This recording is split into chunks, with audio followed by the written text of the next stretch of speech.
नमस्कार। राजस्थान भौगोलिक क्लासेज में आपका हार्दिक स्वागत है। कल की क्लास में अपन ने राजस्थान का जो भौतिक प्रदेश थे उसके विभाजन कैसे कैसे हुए, उसका विभाजन कैसे हुआ, ये सभी बातें अपन ने कल की क्लास में जान ली। आज अपन उसका जो पहला भाग है वो पढ़ेंगे, उत्तरी पश्चिमी मरुस्थलीय प्रदेश। कौन सा प्रदेश? उत्तरी पश्चिमी मरुस्थलीय प्रदेश। उसका पहला भाग है उत्तरी, पहला जो भौतिक प्रदेश है अपना उत्तरी पश्चिम मरुस्थलीय प्रदेश। इसको आज अपन विस्तार से देखेंगे कि इसमें कौन कौन सा प्रदेश आता है, उसमें कौन कौन से राजस्थान के जिले जो है आते हैं। तो सर्वप्रथम अपन इसको देखते हैं कि ये जो राजस्थान में कौन कौन से जिलों में फैला हुआ है, या जिसको इसकी जो सीमा है वो कहाँ तक, कौन कौन से जिलों में कहाँ तक लगती है, ये सभी बातें अपन आज इसमें देख रहे हैं। तो राजस्थान का जो पश्चिमी मरुस्थलीय प्रदेश है, ये जो थार का मरुस्थल है, ये पश्चिमी मरुस्थल प्रदेश थार के मरुस्थल के उत्तरी पूर्वी भाग में पाया जाता है। पश्चिम मरुस्थल प्रदेश जो है थार के मरुस्थल के उत्तरी पूर्वी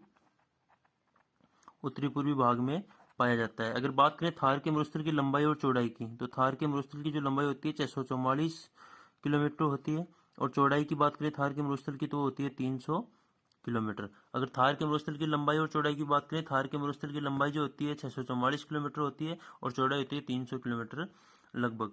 उत्तरी पूर्वी जो हिस्सा है थार के मरुस्थल का, वो कौन सा क्षेत्र आता है? उत्तरी पश्चिमी मरुस्थल का जो क्षेत्र आता है। अगर राजस्थान में थार पश्चिमी मरुस्थल का जो क्षेत्रफल देख लिया जाए कि इसका क्षेत्रफल कितना होता है, तो 2,09,000 वर्ग किलोमीटर इसका क्या होता है? राजस्थान में क्षेत्रफल होता है। थार के मरुस्थल का कितना प्रतिशत या कितना जो क्षेत्रफल है राजस्थान का उत्तरी पश्चिमी मरुस्थल है, तो 2,09,000 वर्ग किलोमीटर जो क्षेत्रफल है वो किसमें है? थार के, ये अपने राजस्थान के उत्तरी पश्चिमी मरुस्थल में। जो कि थार के मरुस्थल का 3/5 भाग है। अगर परसेंटेज में देखें तो ये कितना प्रतिशत आता है? 62% आता है। राजस्थान का जो क्षेत्रफल है वो थार के मरुस्थल का 2,09,000 वर्ग किलोमीटर है। अगर बट्टा में देखें तो 3/5 भाग इसका आता है। अगर परसेंटेज में देखें तो कितना भाग आता है? 62% जो हिस्सा है राजस्थान का उत्तरी पश्चिम मरुस्थल प्रदेश का, वो थार के मरुस्थल का है। अगर इसमें बात करें कि जो थार का मरुस्थल है, या जो इंडिया में, भारत में कौन कौन से राज्यों में फैला हुआ है, तो भारत के राज्यों की बात करें तो उसमें आता है अपना राजस्थान, सबसे ज्यादा राजस्थान में फैला हुआ है। उसके बाद में बात करें तो गुजरात, पंजाब और हरियाणा, ये 4 राज्य हैं जिनमें जो थार का मरुस्थल है वो फैला हुआ है। कौन कौन से? राजस्थान में सर्वाधिक, गुजरात, पंजाब और हरियाणा, ये ऐसे 4 राज्य हैं जिनमें जो थार का मरुस्थल है वो सर्वाधिक फैला हुआ है। अब जो थार का मरुस्थल है उसकी कुछ महत्वपूर्ण तथ्य हैं, उनको अपन देखने की कोशिश कर रहे हैं कि कौन कौन से तथ्य हैं जो थार के मरुस्थल में शामिल होते हैं। मरुस्थलीय जो है ये किस तरफ है, मतलब अपन ने थार के मरुस्थल से इसकी स्थिति देख ली है, अपन इसकी अरावली के सापेक्ष देखेंगे। तो अरावली से थार का जो मरुस्थल है, ये अरावली प्रदेश आता है। थार के मरुस्थल के आगे वाला जो प्रदेश आता है भौतिक प्रदेश, अरावली प्रदेश आ गया। तो अरावली के पश्चिम में कौन सा प्रदेश स्थित है? राजस्थान का उत्तर पश्चिमी मरुस्थलीय प्रदेश। अरावली के पश्चिम में कौन सा प्रदेश स्थित है, भौतिक प्रदेश स्थित है? तो राजस्थान का उत्तरी पश्चिमी मरुस्थलीय प्रदेश जो है अरावली के पश्चिम में स्थित है। अगर इसमें बात करें कि कितने जिले इसमें शामिल है, पर उत्तर पश्चिमी मरुस्थलीय प्रदेश में कितने जिले शामिल है, तो इसमें 12 जिलों को शामिल किया गया है। उत्तरी पश्चिमी भौतिक प्रदेश जो है इसमें 12 जिलों को शामिल किया गया है, जिसमें जैसलमेर अपने बाड़मेर, जालोर, पाली, जोधपुर, नागौर, बीकानेर, गंगानगर, हनुमानगढ़, चोरू, झुंझुनू और सीकर, ये जो 12 डिस्ट्रिक्ट है, 12 जिले हैं जिसको किसमें शामिल किया गया है? अपने उत्तर पश्चिमी मरुस्थलीय प्रदेश में। अगर बात करें कि अरावली के पश्चिमी जिलों की बात करें, अरावली के पश्चिमी जिलों की अगर बात करें तो अरावली के पश्चिमी जिले कितने आते हैं? 13, जिसमें 12 तो मरुस्थलीय जिले हो गए, और एक कौन सा जिला को शामिल किया गया है? सिरोही को। ये जो सिरोही जिला है इसको कौन से जिलों में शामिल किया गया? अरावली के पश्चिमी जिलों में इसको क्या किया गया है? शामिल किया गया है। अगर मरुस्थलीय प्रदेश के जिले पूछ ले तो कितने जिले बताने हैं? 12। अगर अरावली के पश्चिम के जिले पूछ ले तो कितने जिले बताने हैं? 13, जिसमें 12 तो मरुस्थलीय प्रदेश वाले, और एक किसको शामिल कर लिया गया है? सिरोही को शामिल कर लिया गया है। अगर इसकी बात करें कि राजस्थान की कुल क्षेत्रफल का, इसमें जो थार का मरुस्थल है, या राजस्थान उत्तर पश्चिमी मरुस्थलीय प्रदेश है, राजस्थान के क्षेत्रफल का राजस्थान के क्षेत्रफल का कितना प्रतिशत क्षेत्रफल इसमें है, तो 61.11% जो क्षेत्रफल है वो किसमें आता है, थार के मरुस्थल में, उत्तर पश्चिमी मरुस्थल में आता है। अगर जनसंख्या की बात कर ले कि राजस्थान का कितना प्रतिशत जनसंख्या जो है इस प्रदेश में रहती है, तो राजस्थान की 40% जनसंख्या जो है किस प्रदेश में रहती है, उत्तरी पश्चिमी मरुस्थलीय प्रदेश में रहती है। पर क्षेत्रफल की बात करें तो 61.11%, और जनसंख्या की बात करें तो कितना हो गया, 40% जो जनसंख्या है वो किसमें रहती है, अपने उत्तरी पश्चिमी मरुस्थलीय प्रदेश में रहती है। अगर इस प्रदेश की मिट्टी की बात करें कि इस प्रदेश में मिट्टी कौन सी है, कैसी मिट्टी रहती है, तो इसमें रेतीली बलुई मृदा जो है वो इस प्रदेश की प्रमुख मृदा है, जिसको क्या कहते हैं, एंटीसोल मृदा भी कहते हैं। एंटीसोल मृदा या रेतीली बलुई मृदा कौन से प्रदेश में आती है, उत्तरी पश्चिमी मरुस्थलीय प्रदेश में आती है। अगर इसकी वनस्पति की बात कर ले कि इसमें कौन सी वनस्पति पाई जाती है, पश्चिमी मरुस्थलीय प्रदेश में कौन सी वनस्पति पाई जाती है, तो उसका नाम है मरुदबिद। इसमें जो है मरुदबिद नाम की वनस्पति क्या होती है, पाई जाती है। मरुदबिद वनस्पति किस प्रदेश में पाई जाती है, उत्तरी पश्चिमी मरुस्थलीय प्रदेश में। अगर मिट्टी की बात करें तो कौन सी मिट्टी इस प्रदेश में पाई जाती है, रेतीली बलुई मृदा या एंटीसोल जो मृदा है कौन से प्रदेश में पाई जाती है, उत्तरी पश्चिमी मरुस्थलीय प्रदेश में पाई जाती है। अगर इसकी जलवायु की बात करें कि पश्चिमी मरुस्थलीय प्रदेश की जलवायु कैसी होती है, तो इसकी जो जलवायु होती है वो शुष्क व अनियमित।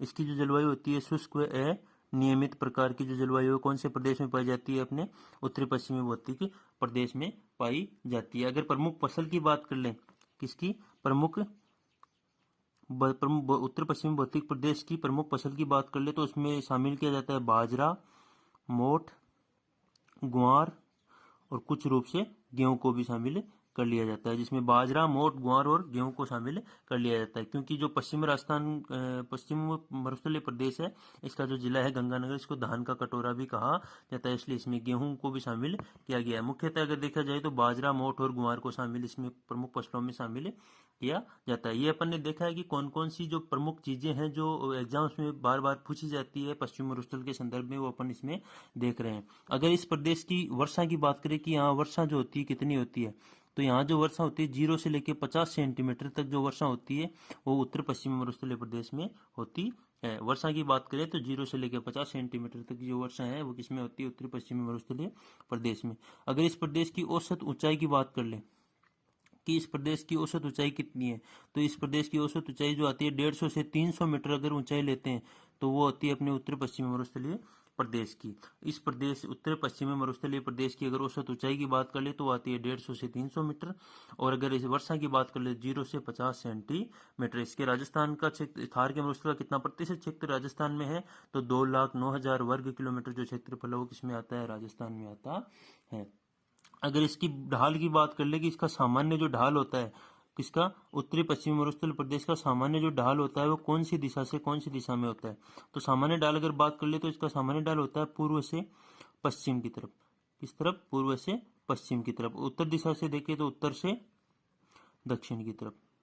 अगर उत्तरी पश्चिमी मरुस्थलीय प्रदेश का सामान्य ढाल देख लिया जाए तो होता है पूर्व से पश्चिम की तरफ, मतलब पूर्व से ये पश्चिम की तरफ और उत्तर से दक्षिण की तरफ। ये किसका ढाल होता है, अपने उत्तरी पश्चिमी मरुस्थलीय प्रदेश का अगर सामान्य ढाल देख लिया जाए तो कौन सा होता है, पूर्व से पश्चिम और उत्तर से दक्षिण। अगर थार के मरुस्थल की बात कर ली जाए तो इसका जो दक्षिणी भाग है, थार का जो मरुस्थल है इसका जो दक्षिणी भाग है वो समुद्र तल से सबसे कम ऊंचाई पे स्थित है, या समुद्र तल से सबसे कम दूरी पे, समुद्र तल से सबसे कम ऊंचाई पे स्थित है। जो थार के मरुस्थल का कौन सी दिशा होती है, तो दक्षिण जो दिशा है थार के मरुस्थल की वो समुद्र तल से सबसे कम ऊंचाई पे होती है। इसके साथ ही अगर बात करते हैं अपन इसमें प्रमुख नदी की, इसके साथ ही अपन बात करें प्रमुख नदी की कि थार के मरुस्थल में कौन कौन सी नदी प्रमुख नदी है जो थार के मरुस्थल की नदी कहलाती है। अगर इसकी प्रमुख नदी की बात करें कि थार के मरुस्थल की प्रमुख नदी या राजस्थान के उत्तरी पश्चिमी मरुस्थलीय प्रदेश है, इसकी प्रमुख नदी की बात करें तो कौन सी नदी को लिया जाता है, लूणी नदी को। अगर प्रमुख जवाई बांध को देख लिया जाए कि प्रमुख इसका बांध कौन सा है, उत्तरी पश्चिमी मरुस्थलीय प्रदेश का प्रमुख बांध देख लिया जाए तो वो कौन सा बांध आता है, जवाई बांध, जो कि कहाँ स्थित है, अपने पाली जिले में स्थित है। प्रमुख नदी की बात कर ली जाए तो कौन सी नदी आती है, लूणी नदी। और प्रमुख बांध की बात कर ली जाए कि सबसे बड़ा बांध या प्रमुख नदी, सबसे बड़ी जो बांध है इस उत्तर पश्चिमी मरुस्थलीय प्रदेश का, वो कौन सा बांध होता है, अपना जवाई बांध, जो कहाँ स्थित है, पाली में, जो कि लूणी की एक सहायक नदी है, जवाई नदी। कौन सी नदी? जवाई नदी। उसी पे ये बांध स्थित है। कौन सा? जवाई बांध, जो कि कहाँ स्थित है? अपने पाली में। अगर इस प्रदेश की सबसे बड़ी नहर परियोजना, इस प्रदेश की सबसे बड़ी नहर परियोजना की बात कर ली जाए कि इस नहर परियोजना कौन सी है इस प्रदेश की सबसे बड़ी, तो IGNP, इंदिरा गांधी नहर परियोजना इस प्रदेश की सबसे बड़ी नहर परियोजनाओं में से आती है, जिसका नाम है इंदिरा गांधी नहर परियोजना। सबसे बड़ी नहर परियोजना होगी। इसका अगर सबसे बड़ा उद्यान की बात कर लें या राष्ट्रीय उद्यान की बात कर ले कि कौन सा ऐसा उद्यान है जो उत्तरी पश्चिमी मरुस्थलीय प्रदेश में पाया जाता है, तो राष्ट्रीय मरु उद्यान या राष्ट्रीय मरु अभ्यारण्य जो है इस प्रदेश का सबसे बड़ा अभ्यारण्य होता है। तो इस प्रदेश का सबसे बड़े अभ्यारण्य की बात करी जाए तो कौन सा अभ्यारण्य शामिल होता है इसमें? राष्ट्रीय मरु उद्यान या राष्ट्रीय मरु अभ्यारण्य इसमें शामिल होता है। अगर क्षेत्रफल में बात कर ले कि उत्तर पश्चिमी मरुस्थल प्रदेश में सब क्षेत्रफल के हिसाब से सबसे बड़ा जिला की बात कर ले तो कौन सा जिला शामिल है उसमें? जैसलमेर। क्षेत्रफल के हिसाब से उत्तरी पश्चिमी मरुस्थल का सबसे बड़ा जिला कौन सा है? जैसलमेर। अगर जनसंख्या के हिसाब से बात कर ले तो कौन सा जिला हो गया अपना? जोधपुर। जनसंख्या के हिसाब से उत्तरी पश्चिमी मरुस्थल का सबसे बड़ा जिला जो है जोधपुर है, और क्षेत्रफल के हिसाब से उत्तरी पश्चिमी मरुस्थल का सबसे बड़ा जिला कौन सा हो गया अपना? जैसलमेर। इसके आगे अगर अपन कुछ तथ्यों की बात करें तो उसमें सबसे बड़ा बांध अपन ने देख लिया, इसका जवाई बांध होता है। अगर थार की मरुभूमि का सबसे बड़ा शहर की बात कर ली जाए कि इस जो पश्चिमी मरुस्थलीय प्रदेश है इसका सबसे बड़ा शहर कौन सा है, तो वो भी कौन सा शहर आता है अपना? जोधपुर इसमें आता है। इसकी जो प्रमुख नहर परियोजना है वो कौन सी है? इंदिरा गांधी नहर परियोजना जो है इसकी सबसे प्रमुख नहर परियोजना है। इसके कुछ तथ्य इंपोर्टेंट है वो भी अपन देख लेते हैं कि सबसे घना, विश्व का सबसे घना अगर मरुस्थल की बात कर लीजिए, मरुस्थलों में विश्व का सबसे घना मरुस्थल कौन सा है? अपने उत्तरी पश्चिमी मरुस्थल। अगर इसके जन घनत्व की बात कर लीजिए तो इसमें जो जन घनत्व होता है 103, इसका क्या होता है? जन घनत्व होता है।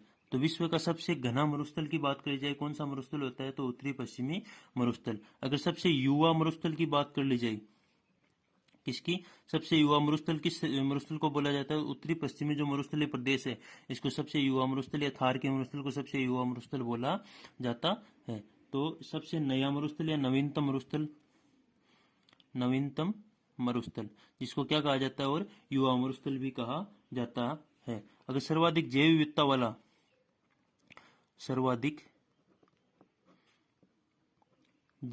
वाला क्षेत्र देखा जाए, जैव विविधता वाला क्षेत्र, सर्वाधिक जैव विविधता कहाँ कौन से क्षेत्र में पाई जाती है? तो उत्तरी पश्चिमी मरुस्थलीय प्रदेश या थार के मरुस्थल में सर्वाधिक जैव विविधता पाई जाती है। सर्वाधिक जैव विविधता किस प्रदेश में पाई जाती है?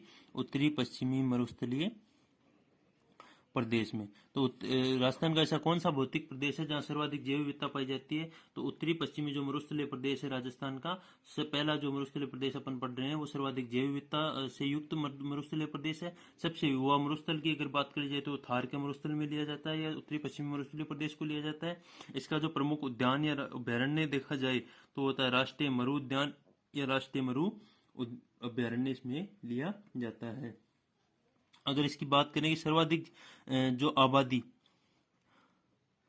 आबादी वाला अगर मरुस्थलों में सर्वाधिक आबादी वाला मरुस्थल देखा जाए तो वो भी कौन सा मरुस्थल होता है? अपने उत्तरी पश्चिमी मरुस्थल प्रदेश या थार का मरुस्थल जो होता है सबसे ज्यादा आबादी वाला होता है। अगर इसमें बात कर ले सर्वाधिक पशु घनत्व है, सर्वाधिक जन घनत्व, मरुस्थलों में सर्वाधिक पशु घनत्व है, सर्वाधिक जन घनत्व है, कोई मरुस्थल में होता है तो उत्तरी पश्चिमी मरुस्थलीय प्रदेश में होता है। यह जो प्रदेश है इसका जो दैनिक तापांतर है, यह जो मरुस्थलीय राजस्थान का अगर बात करें, राजस्थान का ऐसा भाग जहां सर्वाधिक दैनिक तापांतर पाया जाता है तो वो कौन सा मरुस्थलीय प्रदेश है? अपना पश्चिमी मरुस्थलीय प्रदेश। कौन सा मरुस्थलीय प्रदेश है? पश्चिमी मरुस्थलीय प्रदेश।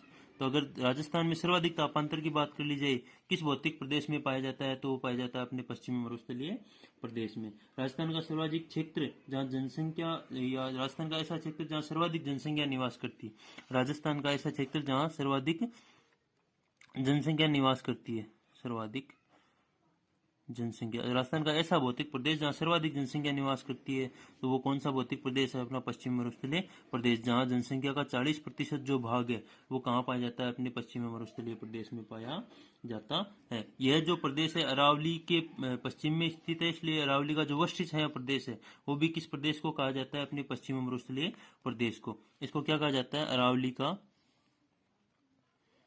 अरावली का वृष्टि छाया प्रदेश। अरावली के वृष्टि छाया प्रदेश के रूप में कौन सा भौतिक प्रदेश माना जाता है? तो पश्चिमी मरुस्थलीय प्रदेश जो है अरावली के वृष्टि छाया प्रदेश के रूप में माना जाता है। इससे आगे अपन बात करते हैं कि अरावली के वृष्टि छाया प्रदेश के रूप में किसी प्रदेश को जाना जाता है, तो अपन ने देख लिया कि कौन सा प्रदेश है? उत्तरी पश्चिमी मरुस्थलीय प्रदेश जो है अरावली के वृष्टि छाया प्रदेश के रूप में जाना जाता है। यह जो मरुस्थल है ये अफ्रीका का एक मरुस्थल है, पोलियो आर्कटिक मरुस्थल। अफ्रीका का मरुस्थल है अपने कौन सा? पोलियो आर्कटिक मरुस्थल। पोलियो आर्कटिक मरुस्थल के किस दिशा में स्थित है ये? अफ्रीका का मरुस्थल है पोलियो आर्कटिक मरुस्थल। उसके पूर्वी भाग में जो मरुस्थल स्थित है, जो भौतिक प्रदेश स्थित है, वो कौन सा है? अपने उत्तरी पश्चिमी भौतिक प्रदेश। तो अफ्रीका का मरुस्थल है पोलियो आर्कटिक मरुस्थल। उसके पूर्वी भाग का अगर हिस्सा देखते हैं तो कौन सा मरुस्थल आता है? अपने उत्तरी पश्चिमी मरुस्थलीय प्रदेश से आता है। इसमें जो है कोयला व प्लस पेट्रोलियम की यहाँ कोयला और पेट्रोलियम की अधिकता पाई जाती है। वो क्या? अवसादी चट्टानों की अधिकता से जो है यहाँ पे कोयला और पेट्रोलियम जो पदार्थ है उनकी अधिकता पाई जाती है। यहाँ पे जो पश्चिम मरुस्थलीय प्रदेश में इसमें ग्रीष्म ऋतु में होता क्या है कि जो तापमान की तो इसमें पाई जाती है अधिकता और दाब क्या रहता है इसमें? कम। जिससे क्या होता है, ये जो उत्तर पश्चिमी मरुस्थलीय प्रदेश है ये भारतीय उपमहाद्वीप में वर्षा का कारण बनता है। किसका कारण बनता है? वर्षा का कारण बनता है। भारतीय उपमहाद्वीप में वर्षा का कारण कौन सा प्रदेश बनता है? तो उत्तर पश्चिमी भौतिक प्रदेश जो है राजस्थान का, वो भारतीय उपमहाद्वीप में वर्षा का कारण बनता है। क्यों? क्योंकि ग्रीष्म ऋतु में तापमान में अधिकता और वायुदाब में कमी। तो जो पवने हैं वो उच्च वायुदाब से निम्न वायुदाब की ओर बहती है, जिससे जो है वर्षा का जो कारण है, वर्षा आने का जो भारतीय उपमहाद्वीप में वर्षा के आगमन का जो कारण बनता है वो कौन सा प्रदेश बनता है? अपने उत्तरी पश्चिमी भौतिक प्रदेश। और दाब कम और तापमान अधिक से सर्वाधिक आंधियां, दाब कम और तापमान अधिक से सर्वाधिक आंधियों का जो प्रदेश कहलाता है वो कौन सा कहलाता है? अपने राजस्थान प्रदेश या उत्तरी पश्चिमी भौतिक प्रदेश। सर्वाधिक आंधियों वाला प्रदेश कौन सा कहलाता है? उत्तरी पश्चिमी भौतिक प्रदेश। किसमें? राजस्थान में, क्योंकि इसमें तापमान की अधिकता और दाब में कमी रहती है। जिससे क्या होता है कि उच्च वायुदाब से जो हवाएं चलती है निम्न वायुदाब की ओर चलती है, जिससे तापमान में अधिकता होने के कारण वो गर्म हो जाती है और अपने साथ साथ यहाँ पे क्या है? मरुस्थल। इस कारण अपने साथ साथ वो क्या लाती है? मिट्टी को लाती है। इसलिए इसको क्या कहते हैं? सर्वाधिक आंधियों वाला प्रदेश भी कहते हैं। जलवायु की अपन ने बात कर ली, इसमें शुष्क जलवायु पाई जाती है।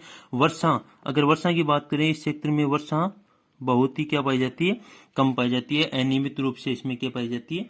वर्षा पाई जाती है। यह माना जाता है कि यह जो प्रदेश है पहले क्या था? एक उपजाऊ प्रदेश के रूप में माना जाता है। जो उत्तर पश्चिमी मरुस्थलीय प्रदेश है एक उपजाऊ प्रदेश के रूप में माना जाता है, क्योंकि यहाँ पे पहले एक नदी हुआ करती थी सरस्वती, जो कि एक अंतर प्रवाही नदी के रूप में अब मानी जाती है, सरस्वती नदी। तो सरस्वती नदी पहले हुआ करती थी, इसलिए इसको क्या माना जाता है कि जो उत्तर पश्चिमी भौतिक प्रदेश है एक उपजाऊ प्रदेश हुआ करता था। अगर इसकी बात करें, कुछ रेखाएं आती है इसमें, 25 सेमी वर्षा रेखा, 10 सेमी वर्षा रेखा और एक आती है अपने 50 सेमी वर्षा रेखा।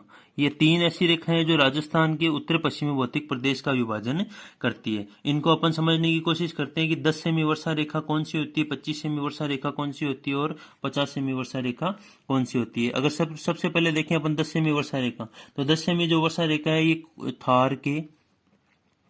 थार के मरुस्थल का जो पश्चिमी सीमा है, थार के मरुस्थल का पश्चिमी सीमा का निर्धारण अगर कोई सीमा करती है, कोई वर्षा रेखा करती है, तो कौन सी है?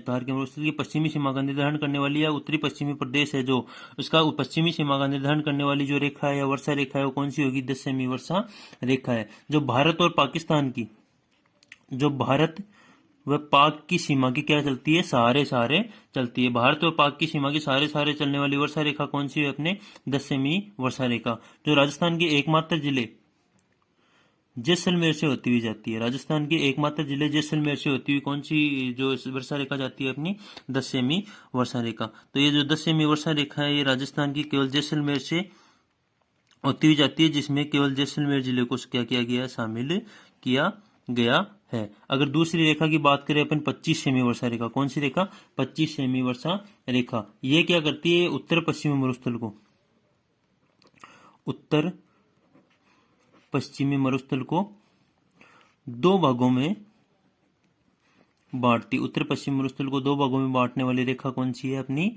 उत्तर पश्चिम मरुस्थल को दो भागों में बांटने वाली रेखा होगी अपनी 25 सेमी वर्षा रेखा, जो क्या करती है, उत्तरी पश्चिम मरुस्थल को दो भागों में बांटती है। तो दो भाग कौन कौन से लेते हैं, शुष्क मरुस्थल और अर्धशुष्क मरुस्थल। ये जो दो भाग अपन लेते हैं कौन कौन से लेते हैं, शुष्क मरुस्थल और अर्धशुष्क मरुस्थल। ये कौन सी रेखा होगी अपनी 25 सेमी वर्षा रेखा, जिसने क्या किया है कि उत्तर पश्चिमी मरुस्थलीय जो प्रदेश है इसको क्या किया है, इसने दो भागों में बांटा है। एक भाग कौन सा, शुष्क पश्चिमी मरुस्थल, और दूसरा जो भाग इसका कौन सा हो गया, अर्धशुष्क पश्चिमी मरुस्थल। तो 25 सेमी वर्षा रेखा को अपन ने समझ लिया और 10 सेमी वर्षा रेखा को अपन ने समझ लिया है। अब अपन लेते हैं 50 सेमी वर्षा रेखा। तो 50 सेमी जो वर्षा रेखा है ये थी अरावली, इधर कौन सा भौतिक प्रदेश है अपने, अरावली। तो 50 सेमी जो वर्षा रेखा है अरावली के पश्चिमी जो सीमा है, अरावली की जो पश्चिमी सीमा है उसका निर्धारण करती है, और जो मरुस्थलीय प्रदेश है, उत्तरी पश्चिमी मरुस्थलीय प्रदेश है, उसकी पूर्वी सीमा का निर्धारण कौन सी रेखा करती है अपनी 50 सेमी वर्षा रेखा। अरावली की पश्चिमी सीमा और मरुस्थल की पूर्वी सीमा का निर्धारण करने वाली जो रेखा है वो कौन सी होगी, 50 सेमी वर्षा रेखा। तो पश्चिमी राजस्थान को शुष्क व अर्धशुष्क भागों में बांटने वाली रेखा 25 सेमी वर्षा रेखा, और अरावली की पश्चिमी सीमा का निर्धारण करने वाली रेखा कौन सी होगी, 50 सेमी वर्षा रेखा। यह जो रेखा है राजस्थान को दो भागों में बांटती है, राजस्थान को दो भागों में बांटती है। राजस्थान को दो भागों में बांटने वाली रेखा कौन सी होगी, वर्षा रेखा होती है, 50 सेमी वर्षा रेखा होती है। कुछ और इंपोर्टेंट तथ्य आते हैं जिनमें आता है रेगिस्तान का मार्च। रेगिस्तान का मार्च, रेगिस्तान का मार्च क्या होता है कि जो मरुस्थल है उसका विस्तार या मरुस्थल के विस्तार की जो प्रक्रिया होती है, रेगिस्तान का मार्च क्या होता है, मरुस्थल विस्तार की जो प्रक्रिया होती है किसमें आती है, अपने रेगिस्तान के मार्च में। या ऐसे कह सकते हैं कि रेगिस्तान का आगे बढ़ना, रेगिस्तान या मिट्टी का आगे बढ़ना। अगर देखा जाए सर्वाधिक रेगिस्तान का जो मार्च होता है, जैसलमेर का गांव है नाचना गांव। रेगिस्तान का मार्च सर्वाधिक कहाँ होता है, जैसलमेर का गांव है नाचना गांव, जहाँ क्या होता है, रेगिस्तान का सर्वाधिक मार्च होता है। तो मार्च से मतलब है कि रात भर, या अपन देखते हैं कि अगर देखें कि रात को मान लेते हैं यहाँ पे अगर रेत का टीला लगा हुआ है, सुबह देखेंगे तो वो टीला यहाँ से स्थानांतरित होकर दूसरी जगह चला जाता है, इसलिए इसको क्या कहते हैं, रेगिस्तान का मार्च। जिसका सर्वाधिक जो प्रभावित क्षेत्र है वो कौन सा गाँव है, अपने जैसलमेर का नाचना गाँव जो है इसका सर्वाधिक प्रभावित क्षेत्र है। अब कुछ महत्वपूर्ण तथ्य आते हैं। रुक्ष प्रदेश, इस प्रदेश को एक नाम दिया गया था रुक्ष प्रदेश, जो नाम दिया था ईश्वरी प्रसाद